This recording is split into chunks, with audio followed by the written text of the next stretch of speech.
জাতীয় নির্বাচন ঘিরে দেশে অস্ত্রের প্রবেশ ঠেকানোর পাশাপাশি অবৈধ অস্ত্র উদ্ধার কার্যক্রম আরও জোরদার করা হবে বলে জানিয়েছেন স্বরাষ্ট্র ও কৃষি উপদেষ্টা জাহাঙ্গীর আলম চৌধুরী। শনিবার রাজধানীর গাবতলীতে বীজ সংরক্ষণাগার পরিদর্শন শেষে সাংবাদিকদের এই কথা জানান তিনি। আরও জানাচ্ছেন মহসিন কবির।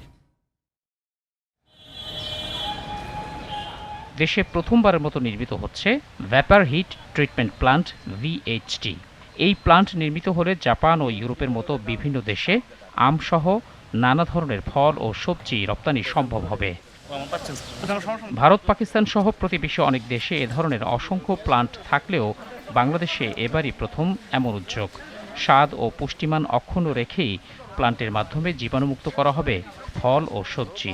বীজটি হলো একটা ভাপার হিট ট্রিটমেন্ট, অর্থাৎ পানির মাধ্যমে এটাকে বাষ্প করে বাষ্পের মাধ্যমে আমটাকে স্টেরিলাইজ করবে, জীবাণুমুক্ত করবে। এই জীবাণুমুক্ত করার পরে তারা আমটাকে এক্সপোর্ট করলে তারা গ্র্যান্ড করবে। আদারওয়াইজ আমাদের এই আম অথবা পটেটো অথবা আদার অনেকগুলি প্রোডাক্ট আছে, উইদাউট বিএসটি আপনি জাপান অথবা অনেকগুলি কান্ট্রিতে আপনি নেবে না। শনিবার রাজধানীর গাবতলীর এই প্লান্টটি পরিদর্শন করেন কৃষি ও স্বরাষ্ট্র উপদেষ্টা। এর আগে পাশেই অবস্থিত বীজ সংরক্ষণাগার BADC পরিদর্শন করেন তিনি।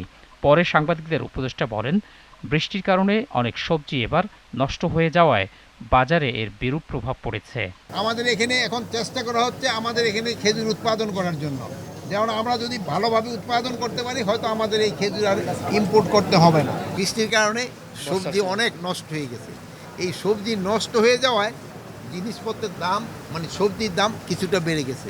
সরকারি মাধ্যমে কিছু আমরা আলু ক্রয় করব এবং আলুর একটা মূল্য আমরা কোল্ড স্টোর পর্যায়ে নির্ধারণ করে দিব। এ সময় নির্বাচন প্রসঙ্গে স্বরাষ্ট্র উপদেষ্টা বলেন, জনগণ নির্বাচনমুখী, ফেব্রুয়ারিতেই নির্বাচন অনুষ্ঠিত হবে।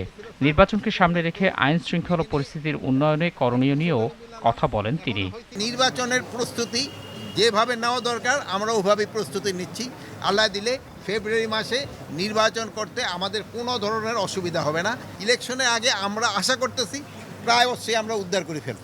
এরপর রাজধানীর দারুস-সালাম থানা পরিদর্শন করেন উপদেষ্টা।